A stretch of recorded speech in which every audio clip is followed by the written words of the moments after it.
Hello friends, कैसे हैं आप सब लोग। आई होप आप सब लोग बहुत ही अच्छे होंगे। और आज है तेजा दशमी। ये राजस्थान के लोक देवता होते हैं, तो आपको इसकी हार्दिक शुभकामनाएं।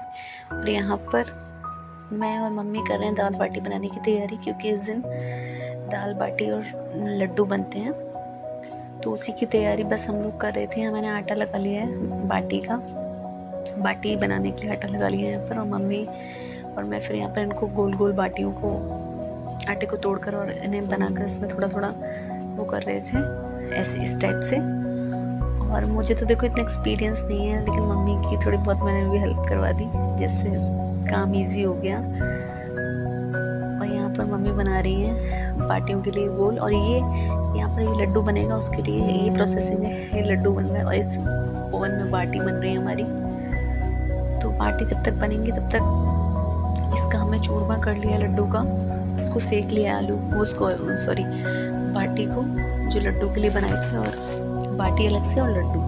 फिर इसमें मम्मी 3.5 कटोरी के हिसाब से इसमें पूरा मिलाएंगे, क्योंकि 4 कटोरी ये आटा है, क्योंकि उतनी इसमें क्वांटिटी रखनी पड़ती है जितना कि आपने आटा लिया है उससे उतनी ही आपको पूरा लेना है, तभी मीठा होगा। तो बस मम्मी यहाँ पर पूरा मिला रही थी। और इस तरीके से हमने तेजा दशमी की पूजा की।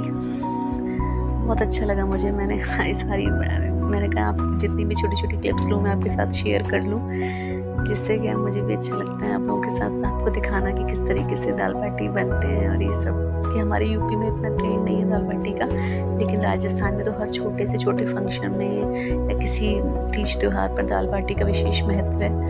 तो बस मैं यही यहाँ की संस्कृति दिखाती हूँ, मुझे अच्छा भी लगता है, क्योंकि मेरी जो मम्मी का घर है वो तो यूपी में है और मेरा ससुराल राजस्थान में है, तो दोनों का कॉम्बिनेशन। और मम्मी यहाँ पर पूरा मिक्स कर रही है इसमें आटे में। बहुत टेस्टी लड्डू बाटी बने थे, बहुत टेस्टी। तो यहाँ पर ये इसमें सारे ड्राई फ्रूट्स मिला दिए हैं, काजू बादाम और किशमिश और इलायची। उसके बाद फिर यहाँ बाटियाँ ओवन से उतार के रख ली थी ठंडी होने के लिए। उसके बाद फिर मम्मी इसमें घी में डिप करके इनको रखती जाएंगी, और मैं इसको उठा के कटोरदान है हमारे पास, उसमें मैं रखती जाऊंगी। देखिए कोई भी काम अकेले नहीं होता है, सब एक दूसरे की सहायता से होता है। और घर में क्योंकि मैं और मम्मी ही हैं करने वाले, तो फिर हम दोनों मिलजुल के कर लेते हैं काम, और इससे इजी भी हो जाता है काम। तो बस हम लोग सुबह से ही लग गए थे, इसी को बनाने में 3-4 घंटे हो गए, क्योंकि बहुत थोड़ा टफ प्रोसीजर होता है इसका, क्योंकि पहले बनाओ, आटा लगाओ, फिर बहुत लंबा हो जाता है टाइम इन्हें बनाते बनाते। आप मानिए 9:30 बजे से हमने लगना स्टार्ट किया था, और लगभग 12-12:30 ही बज गए थे। उसके बाद हमने भगवान जी का भोग लगाया। अब यहाँ पर घी में हम बाटी निकाल लेंगे।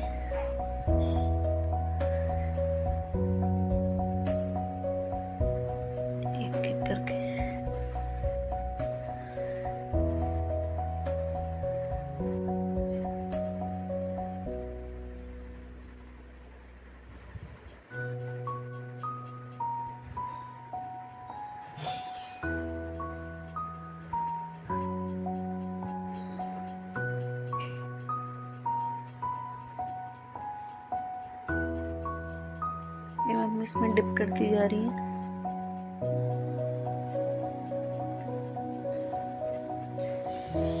इस तरीके से हमने तेजा दशमी का ये फेस्टिवल मनाया। मैं आप लोगों ने किस तरीके से मनाया प्लीज़ कमेंट बॉक्स में बताइएगा।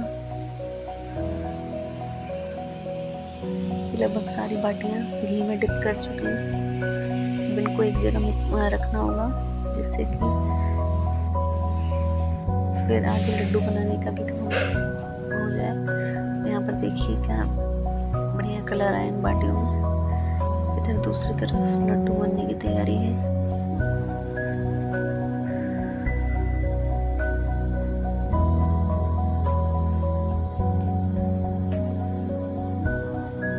घी मिक्स कर लिया है।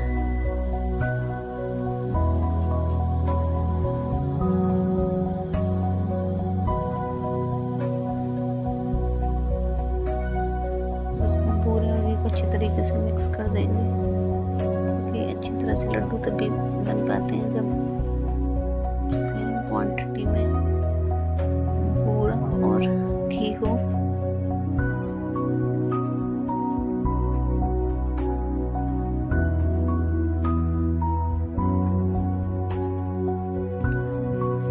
देखिए मम्मी हाथ से मिक्स कर रही है। बहुत मजा आया था मेरे को, तो बहुत अच्छा भी लगा था। आप इसमें जितना घी डालेंगे उतने आपके लड्डू अच्छे से बंधेंगे, अदरवाइज वो टूट जाते हैं। तो इसी वजह से घी का भी आप बिल्कुल ध्यान रखें। अगर आप बोलेंगे तो मैं इसकी रेसिपी आपके साथ शेयर करूँगी ज़रूर नेक्स्ट टाइम। तो यहाँ पर मैं बाटियों को रख दे रही हूँ।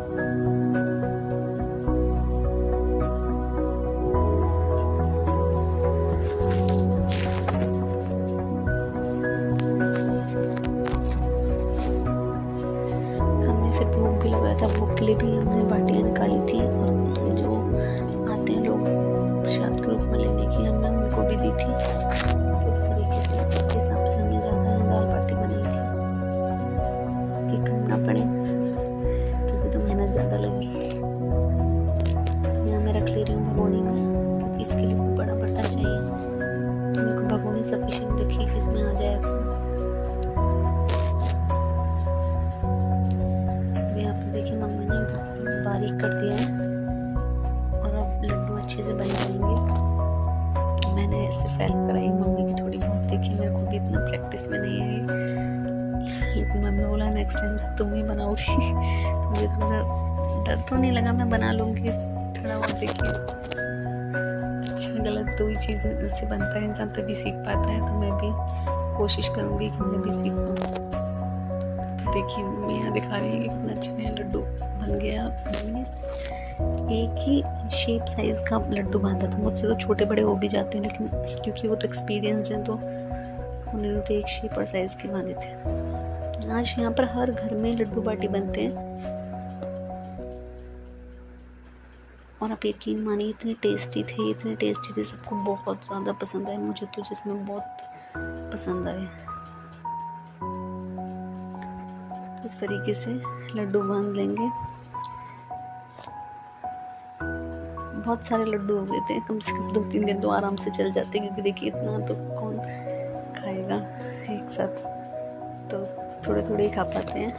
तो यहाँ लड्डू बन के बहुत सारे लड्डू बन गए थे, मेरे ख्याल से 15-16 शायद, इससे भी ज़्यादा कुछ। हाँ इतने लड्डू तो बन ही गए थे। तो मम्मी ने बोला कि अगर इनको ज़रूरी नहीं कि एक दिन और स्टोर करके अगर आप रख दो तो ये ख़राब नहीं होते हैं, तो ये कल भी यूज़ में आ जाएंगे। क्योंकि देखिए एक साथ इतना तो नहीं पॉसिबल होता है ना, मीठा बहाता है एक साथ। तो इसी वजह से फिर हमने स्टोर करके इसे रख दिया था डिब्बे में, कि कोई नेक्स्ट डे भी खा सकता है, या कोई रिलेटिव आए मिलने तो उनको भी रख सकते हैं। तो ऐसा नहीं है कि आप तब बनाए तभी इसको खा लें, ऐसा नहीं है। जैसे जिस दिन बनाए उस दिन और नेक्स्ट डे इजीली चल जाते हैं, अच्छे रहते हैं। तो इस तरीके से लड्डू बना लेंगे। देखिए आप सेम साइज के बन रहे हैं, ना एक छोटा ना एक बड़ा। वो लास्ट वाला जो फिर छोटा कम बचता है, उसमें जो आटा रहता है, तो उससे एक आध लड्डू छोटा भी बन गया था। तो यहाँ पर आप काउंट कर सकते हैं, 15-20 तो शायद मेरे ख्याल से होंगे। मैंने काउंट तो नहीं किए, लेकिन इतने तो होंगे कि पूरा डब्बा भर गया था। और हम ठहरे 4 जने, तो वो जो मांगने आते हैं मतलब लेने के लिए, तो उनको भी दे देते हैं। यहाँ दाल बन गई, बाटी बन गई, और ये चूरमा वाले लड्डू और ये थाली तैयार है। आप लोग भी आ जाइए, खा लीजिए। बहुत स्वादिष्ट बना था। और यहाँ पर मैं और मेरे हस्बैंड गए थे तेजा जी के मंदिर में, जिसमें इतनी भीड़ थी कि वहाँ तो लग ही रहा था कि किस तरह से दर्शन होंगे। तो मेरे हस्बैंड ने पूजा वो कराए थे, उसके बाद मैं ढोक देने गई थी भगवान जी को। तो बहुत भीड़ थी वहाँ पर, और ये व्यू तो इतना खूबसूरत था। यहाँ पर मैंने फ़ोटो भी क्लिक किया, मुझे बहुत सुकून मिल रहा था यहाँ पर। तो हम लोग यहाँ भी आए, ये व्यू मुझे बहुत प्यारा लगा। यहाँ पे बोटिंग भी कर रहे थे लोग, बट मैंने नहीं की, मुझे तो थोड़ा पानी बहुत ज़्यादा गहरा सा लग रहा था, इस वजह से फिर मैंने दूर से देखा और आप लोगों के लिए वीडियो शूट कर ली। बस वेदर इतना सुहावना हो रहा था कि मेरा तो मन ही नहीं कर रहा था कि मैं घर पे आऊँ। ऐसा मन कर रहा था इधर ही चेयर डाल के बस ये व्यू देखती रहूँ। बहुत ठंडा मौसम हो गया था। तो इस तरीके से हमने की पूजा तेजा दशमी की, और यहाँ पर फिर हम लास्ट में आइसक्रीम खाते आए। Thank you for watching.